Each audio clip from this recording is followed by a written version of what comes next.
गृह मंत्री अमित शाह के हरियाणा दौरे पर आप नेता ने तंज कसा है। बता दें, हरियाणा आप अध्यक्ष सुशील गुप्ता ने गृह मंत्री के हरियाणा दौरे पर सवाल उठाए हैं। बोले कि प्रदेश में हर वर्ग अपनी मांगों को लेकर धरने पर बैठा है। अमित शाह ने धरने पर बैठे लोगों की तरफ नहीं ध्यान दिया। गृह मंत्री अमित शाह किसान, नशा, बेरोजगारी, अपराध पर एक शब्द तक नहीं बोले। हरियाणा की जनता जवाब चाहती है, लच्छेदार भाषण नहीं। के अंदर आज हर वर्ग धरने पर बैठा है। किसान धरने पर बैठा हुआ है, शिक्षक धरने पर बैठे हुए हैं, डॉक्टर धरने पर बैठे हुए हैं, कर्मचारी धरने पर बैठे हुए हैं, महिलाएं धरने पर बैठे हुए हैं, व्यापारी धरने पर बैठे हुए हैं, रिटायर बुजुर्ग धरने पर बैठे हुए हैं। प्रदेश में हर वर्ग अपनी मांग को लेकर धरने पर बैठा और परेशान है। माननीय गृह मंत्री जी हरियाणा के अंदर आए, हरियाणा सरकार की तारीखों का पुल बांधते रहे। लगता है माननीय गृह मंत्री जी ने हरियाणा की सड़कों की तरफ ध्यान नहीं दिया। हरियाणा की सड़कों पर बैठे हुए बेबस सरकारी कर्मचारियों की ओपीएस की मांग की तरफ ध्यान नहीं दिया। शायद गृह मंत्री जी भूल गए कि हरियाणा बहुत लंबे समय से परेशान है। लोगों को उम्मीद थी कि आप कुछ राहत देंगे, परंतु आपने एक शब्द नहीं बोला। लंबे समय से किसान बॉर्डर पर बैठे हैं, आपने एक शब्द उनके नहीं बोला।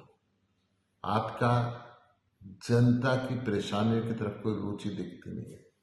लगता है सिर्फ सत्ता की रुचि है। जब चुनाव आता है तो गृह मंत्री जी हरियाणा के अंदर दिखाई देते हैं, अन्यथा हरियाणा की शुद्ध नहीं लेते। मैं पूछना चाहता हूं गृह मंत्री जी से, लगातार महीनों से बैठे हुए किसान बॉर्डर के ऊपर आप एक शब्द क्यों नहीं बोले? नशे के कारोबारी बीजेपी सरकार के संरक्षण में पल रहे, आप एक शब्द नहीं बोले। नकली शराब से हुई 50 से ऊपर मौतों पे आप एक शब्द नहीं बोले। 47 बार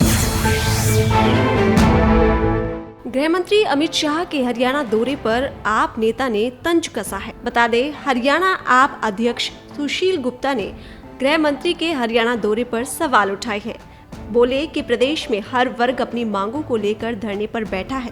अमित शाह ने धरने पर बैठे लोगों की तरफ नहीं ध्यान दिया। गृह मंत्री अमित शाह किसान, नशा, बेरोजगारी, अपराध पर एक शब्द तक नहीं बोले। हरियाणा की जनता जवाब चाहती है, लच्छेदार भाषण नहीं। के अंदर आज हर वर्ग धरने पर बैठा है।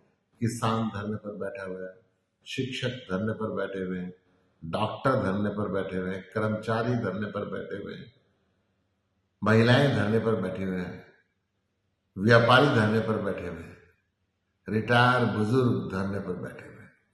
प्रदेश में हर वर्ग अपनी मांग को लेकर धरने पर बैठा और परेशान है। माननीय गृह मंत्री जी हरियाणा के अंदर आए, हरियाणा सरकार की तारीखों का पुल बांधते रहे। लगता है माननीय गृह मंत्री जी ने हरियाणा की सड़कों की तरफ ध्यान नहीं दिया। हरियाणा की सड़कों पर बैठे हुए बेबस सरकारी कर्मचारियों की ओपीएस की मांग की तरफ ध्यान नहीं दिया। शायद गृह मंत्री जी भूल गए कि हरियाणा बहुत लंबे समय से परेशान है। लोगों को उम्मीद थी कि आप कुछ राहत देंगे, परंतु आपने एक शब्द नहीं बोला। लंबे समय से किसान बॉर्डर पर बैठे हैं, आपने एक शब्द उनके नहीं बोला। आपका जनता की परेशानियों की तरफ कोई रुचि दिखती नहीं है। लगता है सिर्फ सत्ता की रुचि है। जब चुनाव आता है तो गृह मंत्री जी हरियाणा के अंदर दिखाई देते हैं, अन्यथा हरियाणा की शुद्ध नहीं लेते। मैं पूछना चाहता हूं गृह मंत्री जी से, लगातार महीनों से बैठे हुए किसान बॉर्डर के ऊपर आप एक शब्द क्यों नहीं बोले? नशे के कारोबारी बीजेपी सरकार के संरक्षण में पल रहे, आप एक शब्द नहीं बोले। नकली शराब से हुई 50 से ऊपर मौतों पे आप एक शब्द नहीं बोले। 47 बार